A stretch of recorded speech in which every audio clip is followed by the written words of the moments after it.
ගුණරත්න වන්නිනායක නීතිඥ මහත්තයාගේ ගල්කිස්ස උසාවියේ හැසිරීම අපි හොඳටම දැක්කා.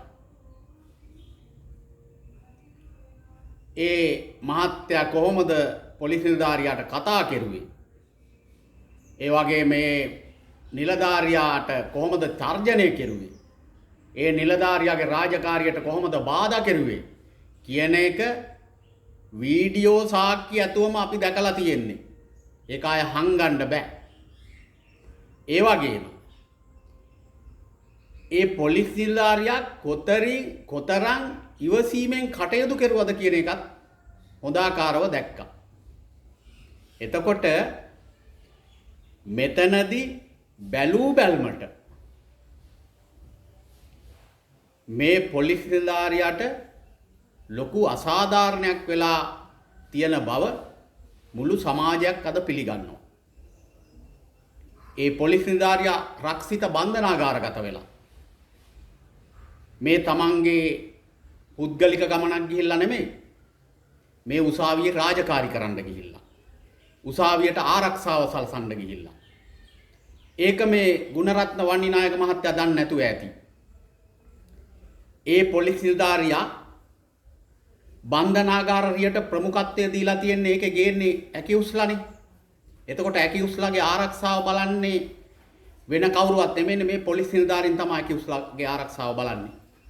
ඒ වගේම ගරු විනිසුරුතුමාගේ ආරක්ෂාව, උසාවියේ නීතිඥ මහත්තුරුන්ගේ ආරක්ෂාව, උසාවියට පැමිණෙන ජනතාවගේ ආරක්ෂාව, උසාවියට පැමිණෙන සැකකාරයන්ගේ ආරක්ෂාව, උසාවියට පැමිණෙන සාක්ෂිකරුවන්ගේ ආරක්ෂාව, මේ ඔක්කොම බලාගෙන තමයි මේ පොලිස් නිලධාරියා ඒ තීන්දුව තීරණ ගන්නෙ.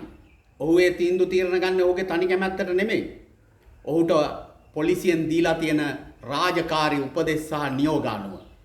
ඒ කටයුතු කරන්න ගිය පොලිස් නිලධාරියාට මොන තරම් තර්ජනයක් මේ නීතිඥවරයා කරනවද කියන එක අද මුළු මහා මේ සමාජයම දන්නවා. මේ නීතිඥ මහත්තයාගේ එක්කෝ මොලේ අමාරුවක් තියෙන්න ඕන මේ ආකාරයෙන් පරුස වචනයෙන් මේ නිලධාරියට බැනවදින්න. මොකද සමස්ත නීතිඥ මහත්තුරු ගත්තාම බොහෝ දෙනා ඊටාම හොඳ නීතිඥ මහත්තුරු ඉන්නේ පොලිසියත් එක්ක සහසම්බන්ධ වෙලා කටයුතු කරන. එතකොට එවන් නීතිඥ ප්‍රජාවක් තුල මෙවැනි නිලධාරියෙකුගේ හැසිරීමට ඉඩ දුන්නොත්, මේ වාගේ රාජකාරියට බාධා කරන්න දුන්නොත් මේ රටේ නීතිය කොයි අතටද යන්නේ කියන කාරණේ මහජනයා තේරුම් අරන් ඉන්නේ. ඒ වගේම පොලිසියේ ඉහළ නිලධාරී නෙමෙයි මේ බිම් මට්ටමේ රාජකාරී කරන්න, මේ පහළ නිලධාරී, මේ කොස්තාපල් මහත්තුරු, මේ සැරෙන් මහත්තුරු, එස්.අයි මහත්තුරු, ඒ වාගේ අය තමයි මේ රාජකාරිය කරන්නේ. ඔවුන් තමයි මේ රාජකාරී අවදානම් අරගෙන මේ වාගේ රාජකාරී වල නිරත වෙලා ඉන්නේ. පහුගිය කාලේ මේ සමාජය දන්නවා අධිකරණවල විත්ති කූඩුවේ ඉන්න විත්තිකාරයාට නීතිඥ විසින් ඇවිල්ලා වෙඩි තිබ්බා. එවැනි පසුබිමක් තුල නීතිඥ මහත්තුරුත් හොඳ හිත දිනාගෙන රාජකාරී කරන අවස්ථාවල මේ වාගේ නීතිඥ මහත්තයෙකුගේ හැසිරීම සමාජයක් පිළිගනීද කියන කාරණේ අද සමාජයම දන්නවා. ඒ හින්දා මේ පොලිස් නිලධාරියා ගේ නඩුව තියෙන දැන් උසාවියේ ඒකේ වරදක් වෙලා තියෙනවා නම් ඒ විමර්ශන නිම වෙලා ඒ ආකාරයෙන් කටයුතු කරයි.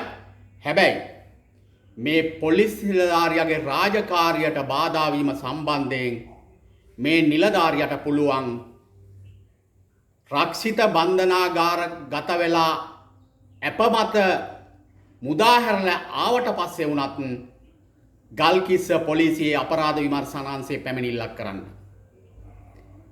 මොකද තමන්ගේ රාජකාරියට බාධා කිරීම සම්බන්ධයෙන්. එතකොට මේ පැමිණිල්ල බාර නොගෙන ඉන්න පුළුවන්ද? බාර ගන්න වෙනවා. මේක පොලිසියේ නියෝග වලට අනුව මේක බල අපරාධයක්. මේක ඒ පොලිසිය අපරාධ විමර්ශනාංශයේ පැමිණිල්ල ලියා ගන්න වෙනවා. ඒක විමර්ශනය කරන්න වෙනවා. ඒ විමර්ශනයේදී මේ වීඩියෝ සාක්ෂි ගන්න වෙනවා. එව්ව වළක්වන්න බෑ. සාක්ෂිකාරයෝ ඕන තරම් ඇති මේක දැකපු. මේ බාධා කරන විදිය. රාජකාරියට බාධා වීම බොහොම පැහැදිලිව පේනවා. ඒ නිලධාරියට ඒ කරන තර්ජනය තුලින් මිනිස්සු පරික්ෂා කරන්න උන්නේ. අනිකුත් එන පුද්ගලයෝ ගැන සැක සහිත පුද්ගලයෝ එනවද නැද්ද බලන්න උන්නේ. මේ ඔක්කොම සිද්ධ වුණා. එතනින් බාධා වීම වෙලා තියෙන බව පැහැදිලිව පේනවා. ඒන්දා සමස්ත සමාජයක් මේ පොලිස් නිලධාරියාට සාධාරණයක් ඉෂ්ට වෙයිද කියන එක බලාගෙන ඉන්නේ. පොලිස් නිලධාරීන් මන්දෝත්සාහී වෙනවා මේ කාරණාවලින්. ඔවුන්ගේ රාජකාරී මනස වෙන පැති වලට හැරෙයි. පොලිසියට පොලිස් නිලධාරීන් හැටියට පොලිසියට බැඳෙන්න පුද්ගලයෝ අකමැති වෙයි. ඒ හින්දා මේක බරපතල කාරණයක්. මේ සම්බන්ධව කෙලින් රාජකාරියක් කරනවා නම් ගල්කිස්ස මූලස්ථාන පොලිස් පරීක්ෂක වරයාට බලය තියෙනවා අපරාධ නිර්විධාන සංග්‍රහයේ. එයාට කරන්න පුළුවන්. කාගේවත් ඉහළ නියෝග අවශ්‍ය වෙන්නේ නැහැ. Tamanට අපරාධ නිර්විධාන සංග්‍රහයේ බලය තියෙනවා Tamanට කරන්න. ඒ හින්දා අපි ඉදිරියේ බලාගෙන ඉමු මොකද මේකට වෙන්නේ කියලා මේ නිලධාරියාගේ පැත්තෙන් කරන පැමිණිල්ලට. ඒ නිලධාරියාට උසාවියේ කරුණු කියන්න නීතිඥ මහත්තයෙක් ඉදිරිපත් වෙලත් නැහැ.